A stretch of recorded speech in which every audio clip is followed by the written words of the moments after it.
po tayo ngayon sa kahabaan ng Plaridel Bypass, Gapan, Nueva Ecija. Dalawa 150 sa mga mahilig sa chicharon. Usual na presyo, ganito talaga, dalawa 150. Mura na to kung tutuusin kasi sa iba, ito nakikita ko minsan parang 120 ang presyo. Pero ito mura na to. Mura na siya para sa akin. Napakarami ng laman. No? Kasing aling, magkano yung ganari? 70 ang isa. Special crispy, taba ron. Taba ng baboy. Magkano yung ganari na yung? 120, medyo mahal din ano. Madilim ang paligid, nakikita nyo. Nagkukubra tayo. At kumakain ng brownies. Ito natin ito chicharon.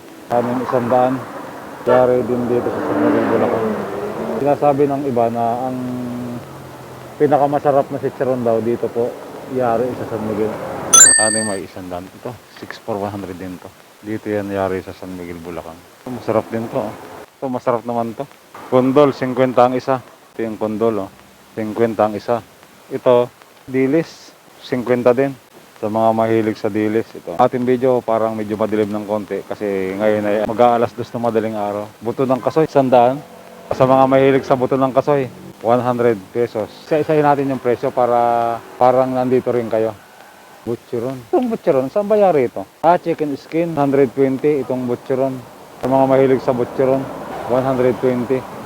Kumakain tayo ng brownie bites kasi medyo malayo yung takbo natin. Galing tayo ng Pura, Tarlac. Siguro bago mag-alas 6 ng umaga tapos ako mag-tanong dito, mag-marites dito. Ito naman ay mani, no?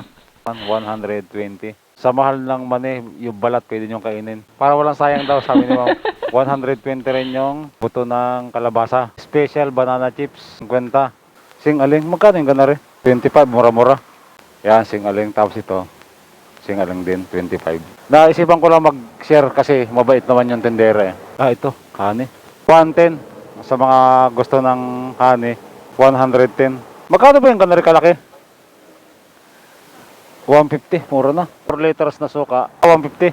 Pag 1 litro lang po, tandaan. Dito na kayo sa malaki. 50, sukang paumbong. Ito, timplado na to. Yung malaki ay 100. Dito 100 sa malaki.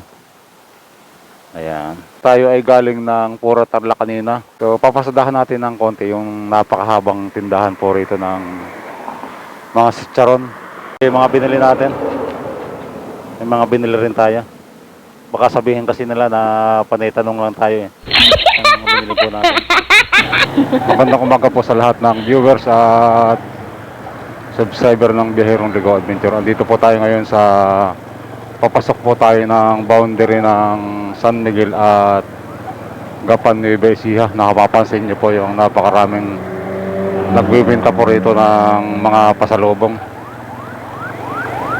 Yung dami ng mga truck na nakikita po natin ngayon na dumadaan ay ganoon din po yung dami na inyong makikita. Ito pong mga tindahan ng pasalubong na to ay inyo pong mapapansin kapag kayo po ay palabas na ng boundary ng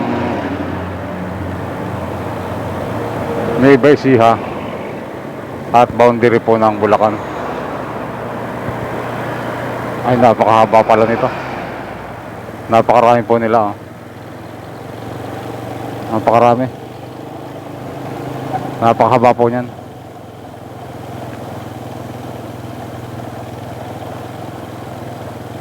Napakarami nang nagbibenta ng chicharon po rito, mga pasalubong. Pastillas,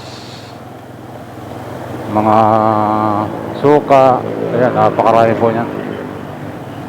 May hopya. Napakarami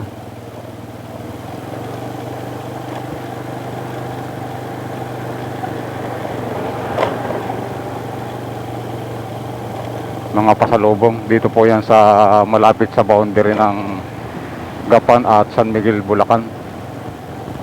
Ngayon po ay alas 2 ng madaling araw.